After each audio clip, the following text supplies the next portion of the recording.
अलिफ अग लगी विच सीने दे ते सीना तप के वांग तंदूर होया।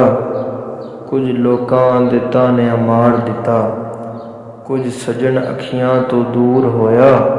एक शीशा लिया सी यार दे वेखण लई, ओ भी जमीन ते डिग के चूर होया।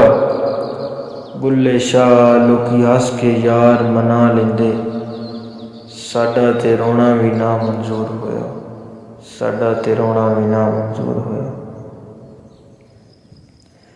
पढ़ पढ़ आलम फाजल होया, कदे अपने आप नूं पढ़िया ही नहीं। जा जा वड़दा मंदिर मसीते, कदे मन अपने विच वड़िया ही नहीं। एवें रोज़ शैतान नाल लड़दा है, कदी नफ्स अपने नाल लड़िया ही नहीं। बुल्ले शाह आसमानी उड़दियां फड़दा है, जेड़ा घर बैठा उन्हों फड़िया ही नहीं, जेड़ा घर बैठा उन्हों फड़िया ही नहीं। मेरे इश्क दे विच मशूक ना हो, नहीं अज तक गलत निगाह कीती। तेरी हर मुलाकात मैं इंज कीती, जिवें मूसा नाल खुदा कीती। नहीं फर्क कीता तेरी पूजा विच, नहीं खतरां दी परवाह कीती।